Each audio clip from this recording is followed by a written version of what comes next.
I'm Mary Burchill, and our play is A Daydream Away, written by Shelby, Priddy. And the actors are Yo and Shelby, Priddy. So, here we go. Enjoy.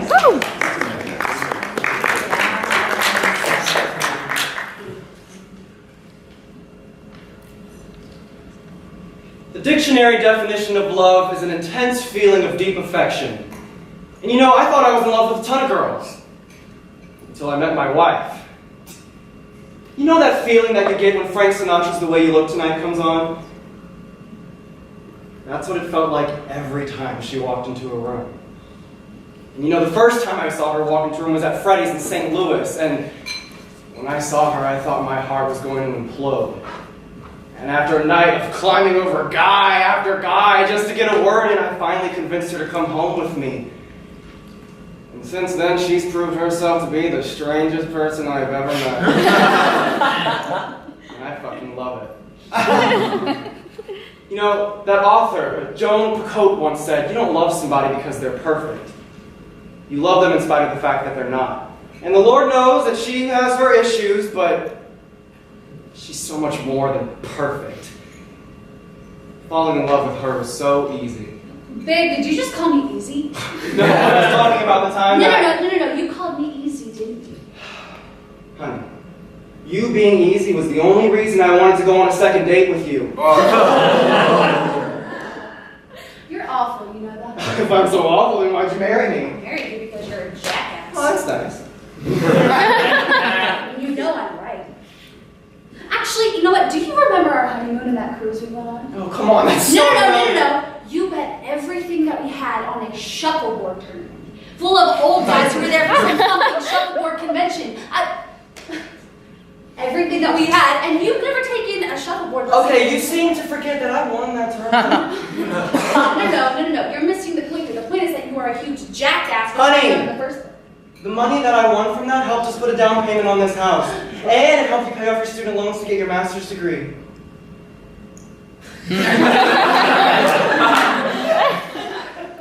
Point taken. Hey, do you want a beer? God, no. That APA shit that you drink is awful. You know, the last time I had one of those, we were at your parents' house for Thanksgiving, the first time I'd met them, and it was the only kind of alcohol I could get my hands on. That proved itself to be the most interesting Thanksgiving I have ever had. What made it so weird for you? Your dirty grandpa hitting on me the whole night? Or no, maybe it was your mother catching us smoking a joint in your backyard. Holy shit! I completely forgot about that. That's hilarious. Are you kidding? My fiance's Catholic mom caught me rolling a joint in her petunias, and you think that's funny? That was the scariest moment of my life. I mean, she made a joke about it at our wedding. Hey, what was it that she said again? Now, it smells like I've been smoking up in the pews, but someone told me that there's just a little bit of roadkill.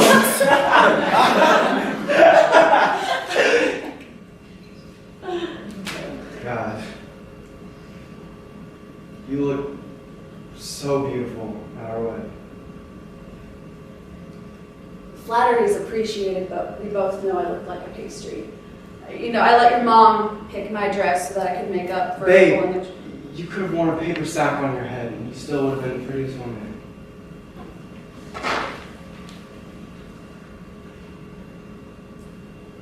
You know, you've always had your way with words.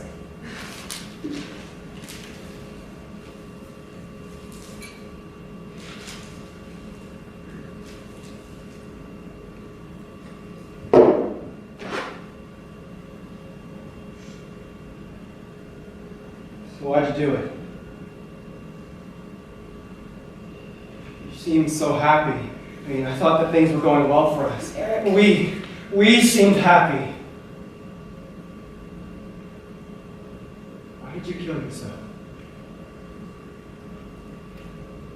I don't want to talk about this. Come on, Beth, you can't avoid the question every time I ask it. Why did you kill yourself? I just said I don't want to talk about this. And you know what? I'm not avoiding the question. Maybe I'm not answering the question because no matter what I say to you, you are never going to stop blaming yourself for something that I did. I had severe depression. There was no saving me, Eric. I'd been depressed for, 10 years? It's a fucking miracle I made it that far. You were the only thing that kept me going. You were the only thing in my life that actually gave me purpose, and I was so tired of being a burden on you. Is that what you thought? That you were a burden on me? Well, why the fuck would we get married if you were a burden on my life? You're the best thing that's ever happened to me. Oh my God! And every day I get more and more angry because when you killed yourself, you took everything I had with you! What am I supposed to do now? Move on!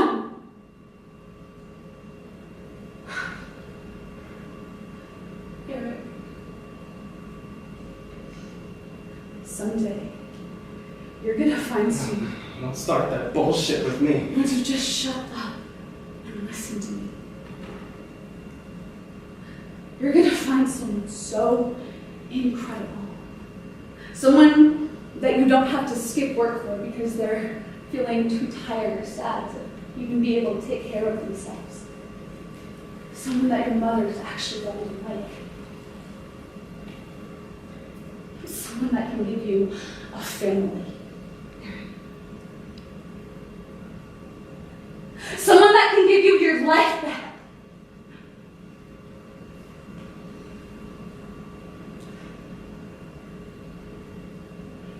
You have to let me go. No. No. No. Please, please don't go. Please, please. Eric, you have to let me go now.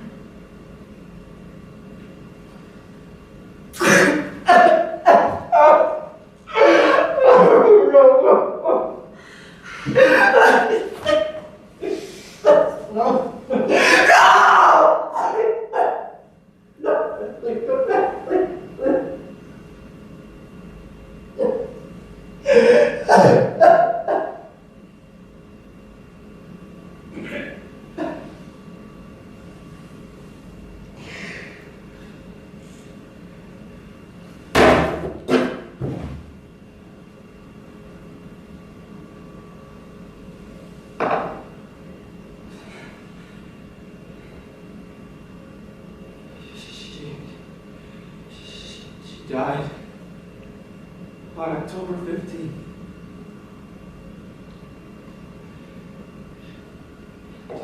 Today marks the 2-month anniversary of her death.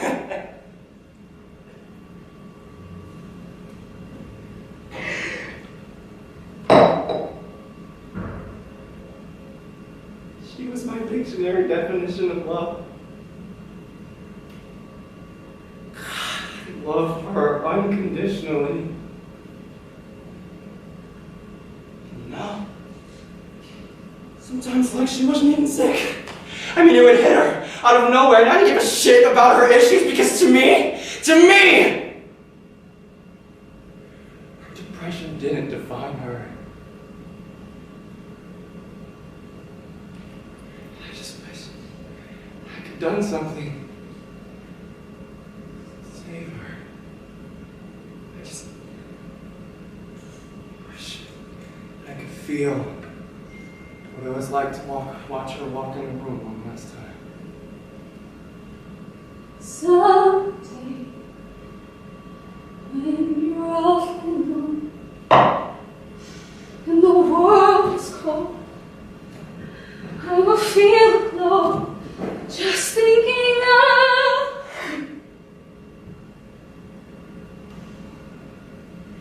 you. And the way you look